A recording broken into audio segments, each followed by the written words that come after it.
SIR নিয়ে আন্দোলন চলছে, ভাষা আন্দোলন চলছে, তার সঙ্গে রয়েছে বাঙালি অস্মিতা। এই বাঙালি অস্মিতা এবং এই যে এসআইআর প্রক্রিয়া চলছে, তাতে রাজনৈতিক লাভ কোন দিকে ঝুঁকে আছে? দুদিকেই ঝুঁকে আছে। প্রধান যুযুধান শাসক এ রাজ্যের এবং বিরোধী, অর্থাৎ নাম ধরে বলছি তৃণমূল এবং বিজেপি, উভয়েই ফসল তুলছে।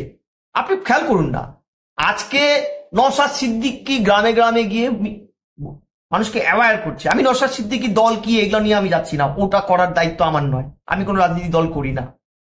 নওশাদ সিদ্দিকী এই যে একটা ভূমিকা নিয়েছে সঠিক পথ দেখানোর, বিশেষ করে সংখ্যালঘু এরিয়াতে, যে দেখুন ভাই, এদেশের স্থায়ী মুসলিমদের তাড়ানোর জায়গাটা কোনো সরকারের নেই, সংবিধান অন্তত তা বলে না। আপনাদের যে ভ্যালিড ডকুমেন্টস গুলো বলছে স্থায়ী নাগরিক হলে এগুলো থাকবে আপনার কাছে, থাকবে। তো আপনার বাবার একটা জন্ম সার্টিফিকেট যদি নাও রাখতে পারেন, আপনি ছেড়ে দিন, একটা কাস্ট সার্টিফিকেট আর জমির দলিল থাকবে আপনার। তাও যদি না থাকে, 11টার মধ্যে কোনো ডকুমেন্টস আপনার থাকবে যেটা বাংলাদেশি নাগরিকের চট করে এসে তৈরি করার জায়গা নেই, ধরা পড়ে যাবে। তাহলে শাসক দল যারা বাঙালি অস্মিতার সাথে হিন্দু মুসলমান মিশিয়ে ঠিশিয়ে একটা লাবড়া বানিয়ে দিয়েছে, এবং সেই লাবড়াটা চাউ করে শাসক এবং বিরোধী বিজেপি খাচ্ছে।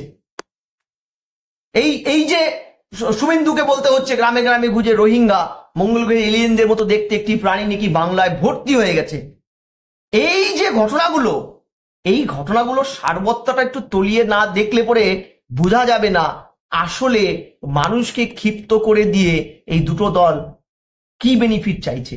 বেনিফিটটা হচ্ছে মূল ইস্যুর থেকে মানুষকে সরিয়ে দিয়ে তৃণমূল চাইছে তার দুর্নীতি, সীমাহীন স্বৈরাচারিতা, গণতন্ত্রকে বুড়ো আঙুল দেখানো, রাস্তাঘাট ভেঙে চৌচির, কোনো ডেভেলপমেন্ট নেই, কোনো রিক্রুটমেন্ট নেই, তার থেকে ঘুরিয়ে দেওয়া।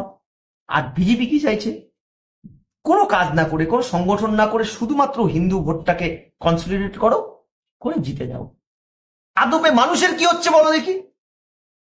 যারা মার খাচ্ছে তারা কি শুধু মুসলিম মার খাচ্ছে, অন্য রাজ্যে হিন্দু মার খাচ্ছে না? তাই তো? একদম। কারা বাংলা ভাষার অস্মিতা নিয়ে কথা বলছে? যারা এ রাজ্যে বাইরের থেকে ডেকে ডেকে এনে গুজরাটি, বিহারি, দিল্লির বাসিন্দাদেরকে ভোটে দাঁড় করাচ্ছে, যারা এক বর্ণ বাংলা জানে না, তারা বলছে বাংলার অস্মিতার কথা। বোঝো ঠেলা, বোঝো। তাহলে একটা রাজনৈতিক দল পশ্চিমবঙ্গের সার্বিক ব্যর্থতার জন্য দায়ী, আর আরেকটা রাজনৈতিক দল এই ব্যর্থতাকে প্রশ্রয় দেওয়ার জন্য দায়ী, অর্থাৎ বিরোধী দল। উভয় একই সুন্দরভাবে মানুষকে লড়িয়ে দিল এসআইআর নিয়ে। এসআইআর কি এর আগে 13 বার হয়নি? 13 বারের মধ্যে 2-3টে তুমি দেখেছো, আমি আরো বেশি দেখেছি, আরো 2-3টে। কোনোবার শুনেছি এই গেল শুনেছি? না, আমার প্রশ্ন হচ্ছে, যদি ভোটের অঙ্কের হিসেব আমরা দেখি, তাহলে বাঙালি অস্মিতা নিয়ে এর আগে মমতা বন্দ্যোপাধ্যায় বাংলা নিজের মেয়েকে স্লোগান দিয়ে 2021-এ কার্যত ঝড় তুলেছিলেন, 200-র বেশি আসন পেয়েছিলেন। বাংলা বিরোধীদের বিসর্জন, এই স্লোগান বা এই ডাক দিয়ে 2024 সালের লোকসভা নির্বাচনেও যথেষ্ট ভালো ফলাফল করেছেন। সেখানে তৃণমূল কংগ্রেসের কাছে একটা সেন্টিমেন্ট কাজ করে, বা একটা সেন্টিমেন্ট রয়েছে যে তারা বাংলার দল, বাঙালির দল, এবং বিজেপি কেন্দ্রীয় নেতৃত্বের কথায় চলে হিন্দিভাষীদের দল, গুজরাটিদের দল, বিজেপি, ভারতীয় জনতা পার্টি। সেখানে আগামী নির্বাচনে 2026-এর নির্বাচনে এই ইস্যু যদি বজায় থাকে যে বাঙালি অস্মিতা বনাম বাংলা বিরোধী বিজেপি, তাহলে কি বিজেপি ভালো ফল করতে পারবে? দেখো, পশ্চিমবঙ্গে বাঙালি অস্মিতা, তৃণমূল জিতে গেছে মানে তৃণমূলের সবকিছুই ঠিক। যে জো জিত গিয়া ওই সিকান্দার, জো জিতা ওই সিকান্দার, একটা কথা তো আছে। হেরে গেলেই আমরা আলোচনা করতাম বাঙালি অস্মিতায় কাল হয়েছে তৃণমূলের। আমি মনে করি না বাঙালি অস্মিতায় তৃণমূল বেগ পেয়েছে। তৃণমূল বেগ পেয়েছে বিরোধীদের অপদার্থমীর জন্য, অর্থাৎ বিজেপির অপদার্থমীর জন্য। সংগঠন আছে বিজেপি, বুথ লেভেলে সংগঠন আছে, ভোটে জিতবে। বলো দেখি এই যে তুমি বুম নিয়ে যাও, রাস্তাঘাটে জিজ্ঞাসা করো, আপনি বাঙালি হিসাবে বিজেপি আপনাকে দেখতে পারে না বলে আপনি তৃণমূলকে ভোট দেন, বলবেন না আমরা বিজেপি কাকে ভোট দেবো, বিজেপি তো নেই, আমাদের বাড়িতেই আসে না। তুমি লাড্ডু বা রসগোল্লা বাঙালি এগুলো নিয়ে ভাবে না। মমতা ব্যানার্জি, আমরা যতই বিরোধিতা করি, মমতা ব্যানার্জি তো ডাইনামিক, তার পলিটিক্যাল দর্শনটা তো এখনো ডাইনামিক। এখনো গ্রামগঞ্জে এত মারধর, এত সন্ত্রাসের পরেও মমতা ব্যানার্জির সংগঠন দল একটার পর একটা পাড়ার সমাধান, এই সমাধান ওই সমাধান, দুয়ারে সরকার, সবকিছু করছে, প্রায় 90টার কাছাকাছি সামাজিক প্রকল্প। তুমি মানো আর নাই মানো, বিরোধীদের কি আছে? আছে আছে আচ্ছা, রাতারাতি বিজেপি বাঙালি বিরোধী দল হয়ে গেছে, তাহলে 19-এ যেখানে একটা পার্টি অফিস ছিল না বিজেপির, সেখানে বিজেপি জিতলো কি করে? কারণ তোমাকে জনগণের কাছে যেতে হবে। আমি বিশ্বাস করি না এই বাঙালি অস্মিতা দিয়ে তৃণমূল খুব একটা বেশি করতে পারবে কিছু। বাঙালি এমন একটি সম্প্রদায় বা ভাষা গোষ্ঠী যাদের এই অস্মিতাগুলো খুব একটা বেশি কাজে লাগে না, যেটা ভারতবর্ষের অন্য রাজ্য বিশেষ করে গোবলয়ে কাজ করে। কারণ বাঙালি অনেক কনসাস পলিটিশিয়ান, পলিটিক্স বোঝে। কিন্তু বাঙালি কাকে ভোট দেবে যে তোমার স্বাধীন অস্তিত্ব বিরোধীদের নেই? টিভির পর্দায় সোশ্যাল নেটওয়ার্কে ছাড়া বিরোধীদের খুঁজে পাওয়া যায় না, সেটা বিজেপি বলো, বাম বলো, বা কংগ্রেসই বলো। কংগ্রেস তো সাইনবোর্ড। তাহলে কোন ভরসায় তাদেরকে ভোট দেবে বলো দেখি? বাংলা নিজের মেয়েকে চায়, এটাই আমি অন্তত কোনো পলিটিক্যাল অ্যানালিসিসে কাউকে দেখিনি কোনো এক্সপার্ট বলেছে যে মমতার এই স্লোগানে মমতা জিতেছে। মমতা জেতার জন্য মাল্টি ডাইমেনশন কাজ করেছে এখানটা। তার মধ্যে হচ্ছিল নিবিড় আইপ্যাক এর মাধ্যমে নিবিড় যোগাযোগ সারা বছর। এই যে আইপ্যাক আজকে বিভিন্ন পলিসিগুলো নিচ্ছে, পাড়ায় সমাধান হচ্ছে, অভিষেক একটা ইয়ে করেছে, উত্তর থেকে দক্ষিণ সমস্ত জায়গায় সংগঠন সাজাবে। বিরোধীদের কোথাও দেখতে পেয়েছো? কলকাতায় শুভেন্দুর মিছিল আর রোহিঙ্গা চিৎকার ছাড়া ওদের কিছু আছে? হয়েছে কিছু? কিচ্ছু নেই। সেটা তো 2019 সালেও ছিল না। না, 19-এ যেই ফ্যাক্টরটা কাজ করেছিল, 18-র ব্যাপক পঞ্চায়েতের ভোট সন্ত্রাস, যেটা জন্য তৃণমূল মেনে নিয়েছিল, তৃণমূল ক্ষমা চেয়ে নিয়েছিল যে বাড়িতে গিয়ে হাত পা ধরে ক্ষমা চাবেন, আমরা ভোট লুট করবো। মমতা বন্দ্যোপাধ্যায়, অভিষেক বন্দ্যোপাধ্যায় দুজনেই ক্ষমা চেয়েছে। এই কারণে মানুষ মুখ ঘুরিয়ে নিয়েছিল, কিন্তু বিজেপি তার মানটা রাখেনি। অর্থাৎ এই যে বাংলা অস্মিতা, বাঙালি অস্মিতা, এগুলো নয় রে বাবা, এগুলো খুব বেশি ফ্যাক্টর। আমি বলছি না এগুলো খুব ফেলে দেওয়ার, এগুলো খুব ফ্যাক্টর হয় না একটা সরকার টিকিয়ে রাখার বা ফিরে আসার, প্রত্যাবর্তনের জন্য এই ফ্যাক্টরগুলো খুব বেশি পশ্চিমবঙ্গে অত কাজ করে না। কাজ করে যেটা রেসপন্সিবল পলিটিক্যাল পার্টির দর্শন, যেটা বিরোধীদের নেই। মানে যে কথাটা একটা খুব চলছিল, ভাইরালও হয়েছিল বলা যায়, যে তৃণমূল কংগ্রেস চোর হলেও জাত ভালো। হ্যাঁ, একটা কাকা এই ধরনের একটা একদম, মানে মানুষের সঙ্গে এখনো মেশে। এখনো পর্যন্ত রাস্তাঘাটে এই স্লোগানটা ওঠে, চোর তাড়াতে গিয়ে ডাকাত আনবো। হ্যাঁ, ওঠে তো। তাহলে এই যে প্রশ্নটা হচ্ছে, আচ্ছা বলো বিজেপিকে কেন ভোট দিবে লোকে? 21-এর নির্বাচনে তৃণমূল যাদের প্রার্থী করতে পারেনি, টেট বিশ্বজিৎ থেকে শুরু করে আমি নামের সারি দিতে পারি তোমায়, 110-15টা এরকম তৃণমূল থেকে যাওয়া চোর, ছ্যাচোর, বদমাইশ, দুর্নীতিগ্রস্তকে বিজেপি প্রার্থী করেছিল। মানুষ নতুন কিছু পায়নি বিজেপিতে। এদের তো দেখেছি তৃণমূলের হয়ে চুরি করতে, সন্ত্রাস করতে, এরাই বিজেপিতে গিয়ে দাঁড়িয়েছে। তাহলে কেন আমি বিজেপিকে ভোট দেব? মন্দের ভালো তৃণমূলকে দেই, নেত্রীর একটা তো করিশ্মা আছে। ফলে এই জায়গায় দাঁড়িয়ে আজকে কিন্তু এটার ব্যর্থতা বাঙালি অস্মিতার দিকে মাপলে হবে না। কিন্তু তৃণমূল কংগ্রেস 2011 সালে ক্ষমতায় আসার আগে বা সেই মুহূর্তে তৃণমূল কংগ্রেসের সংগঠন খুব বেশি শক্তিশালী ছিল বলে তৃণমূল কংগ্রেসের নেতারাও মনে করেন না। সেক্ষেত্রে বিজেপির সংগঠন নেই, তাই তারা জিততে পারবেন না, এটা কি হতে পারে? না, তখন মমতা ব্যানার্জি যেটা করেছিল, দেখো পলিটিক্যাল অ্যাসপেক্ট গুলো একটা অ্যাঙ্গেলে সবসময় ভাবলে চলবে না, একমুখী নয়।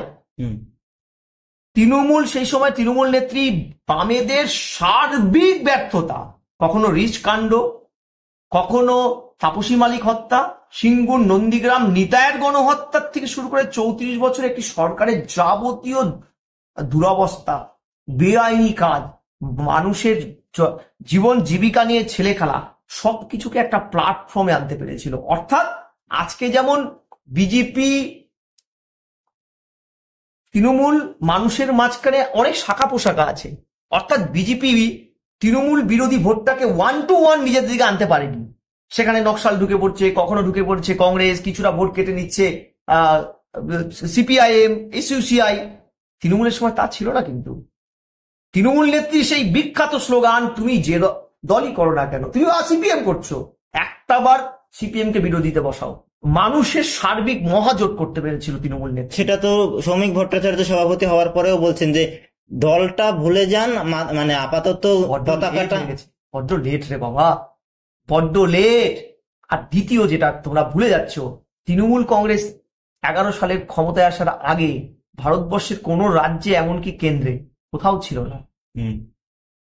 বিজেপি অল ইন্ডিয়ায় 21টা রাজ্যে ক্ষমতায় আসে, সেন্ট্রালে ক্ষমতায়। ওই রাজ্যগুলোর দুরবস্থা, ভারতবর্ষের সার্বিক ইকোনমিক দুরবস্থা মানুষ দেখে নিয়েছে। তাই এ রাজ্যে নতুন নয় বিজেপি, 18টা সিটে তাদের জিতিয়েছে। কি করেছে এমপি গুলো বলতে পারবে? একজন পূর্ণমন্ত্রী ছিলেন না। মন্ত্রী ছেড়ে দাও, এমপিরাও নিজেরা অনেক কিছু কাজ করতে পারে। করেছে কি? উত্তর থেকে দক্ষিণ পার্টির অফিস না থাকার পরেও জিতেছে বিজেপি। উত্তরে ম্যাক্সিমাম সিট সবগুলো জিতেছে। কি করেছে? উত্তরকে সোনা দিয়ে মুড়ে দিয়েছে। মুড়েছে কি? জয়ন বার্লা এখন তৃণমূলের সম্পদ। ওখানে বিজেপির লোক তাকে খুঁজে পেত না। কেন্দ্রীয় প্রতিমন্ত্রী হয়ে সারা ভারতবর্ষ ঘুরে বেড়াতো নিজের এলাকা বাদ দিয়ে। একাধিক দুর্নীতি তার নামে উঠেছে অভিযোগ। আমার কথাটা হচ্ছে, তোমাকে বাংলার মানুষ তখনই ভোট দিবে যখন তুমি তাতে আশা জাগাবে। তুমি তো হতাশা তৈরি করছো। ফলে মমতা ব্যানার্জি মানে অন্ধের যষ্টির মতন মানুষের কাছে ওটাই এখন বিকল্প। খড়কুটো, ভেসে যাওয়া মানুষ তো খড়কুটোই ধরে নাকি? সেই খড়কুটো ধরেই মন্ত্রী আর ভালো বাবা, তাও তো দিচ্ছে, 500-1000 টাকা দিচ্ছে। বিজেপির তাহলে সমস্যাটা কোথায় হয়ে যাচ্ছে, কোথায় ভুল করছে বিজেপি? বিজেপি ভুলটা করছে পরগাছা, কেন্দ্রীয় নেতৃত্বের কাছে পরগাছা। ছেঁড়া ছাতায় নিজেদের ঢাকতে চাইছে রোদ বৃষ্টির থেকে। আর এই কেন্দ্রীয় সমস্ত এজেন্সিগুলোকে শক্তির উৎস, এটা তো তাদের কাছে অ্যাডভান্টেজ হতে পারে না। আর ওই হাইকোর্ট সুপ্রিম কোর্টের রায়কে ঠিক আছে সাজানো ডালি করলে মানুষের মনে স্থান পাওয়া যায় না। ওগুলোর সাথে সাথে মানুষের মধ্যে বিকল্প ভাবনা জাগাতে হবে। গ্রাসরুট লেভেলে তোমাকে পৌঁছতে হবে, বাড়ি বাড়ি মানুষকে বোঝাতে হবে, মানুষের পাশে থাকতে হবে। কত শত বিজেপি কর্মী খুন হয়েছে বলো দেখি? কটা বিজেপি কর্মীর পাশে দিলীপ ঘোষরা দাঁড়িয়েছিল? কিন্তু শুভেন্দু অধিকারী এত পরিশ্রম করছেন, সেটা কি তাহলে কোনো কাজে আসছে না? শুভেন্দু করছে, কিন্তু শুভেন্দুর প্রতি পদে পদে তার পুরনো রাজনৈতিক ইতিহাসটা যে বাধা হয়ে যাচ্ছে রে বাবা। যখন তৃণমূলে ছিলেন, এই সন্ত্রাসের হোতার মুখ ছিলেন তিনি। তৃণমূল ক্যাবিনেটের দ্বিতীয় সর্বোচ্চ পাওয়ারফুল মন্ত্রী ছিলেন তিনি মমতার পরে। এই দাগটা তিনি সরাতে পারবেন না। ফলে পিছু টানটা কিন্তু হচ্ছে। কিন্তু বিজেপিতে নতুন মুখও তো আসছে। শ্রমিক ভট্টাচার্যের মতো বাঙালি শ্রমিক বাবু আশা জাগাবেন। রাজনীতিটা রাতারাতি পাল্টায় না। আশা করছি উনি আশা জাগাবেন। দিলীপ বাবুর মতন চমক দিয়ে ধমক দিয়ে ফুক করে কর্পূরের মতো উড়ে যাবেন না। দীর্ঘমেয়াদী ইনিংস খেলবেন, টেস্ট সিরিজ খেলবেন। এখনো অনেক কিছু তো পাল্টানোর বাকি। মানুষ অত সহজে জেগে ওঠে না, মানুষ অত সহজে পলিটিক্সে ভরসা পায় না। ভরসা ভেঙে যাওয়া মানুষের তো ভরসা পাওয়াটা অনেক কঠিন রে বাবা। একটা শেষ প্রশ্ন, আপনি বিভিন্ন বিষয়ে আলোচনা করেছেন, বিভিন্ন তত্ত্ব বলেছেন, তথ্য দিয়েছেন। এসআইআর, বাঙালি অস্মিতা, বিজেপির সংগঠন, তৃণমূল কংগ্রেসের বিভিন্ন কর্মসূচি, পাড়ায় সমাধান, সবকিছুকে মাথায় রেখে 2026-এর নির্বাচনের ফলাফল কোন দিকে এগোচ্ছে বলে আপনার মনে হয়? বলা যাবে না, এটা এত সোজা নয়। আমি তোমাকে গাল ভরা বলে দিব, তোমার টিআরপি বাড়বে, পরে মুখ থুবড়ে পড়বে।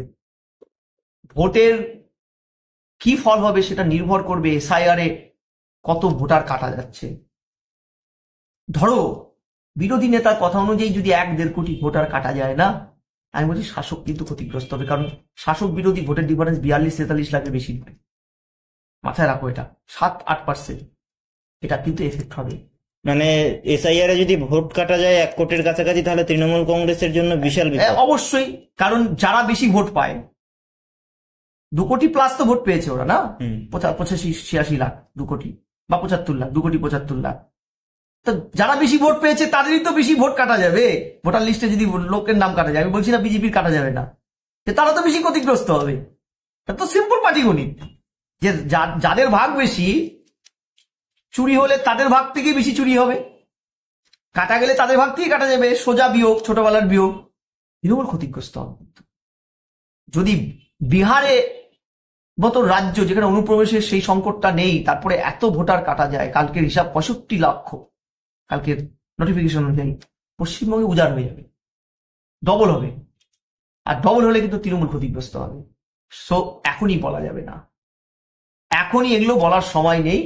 লেটস সি, আগস্ট মাসটা হোক, শুরু হয়েছে সবে, বিজ্ঞপ্তিটা জারি হচ্ছে, দেখা যাক না এই এসআইআরটা স্পেশাল ইন্টেন্সিভ রিভিশনটায় পশ্চিমবঙ্গে কোথায় দাঁড়ায়।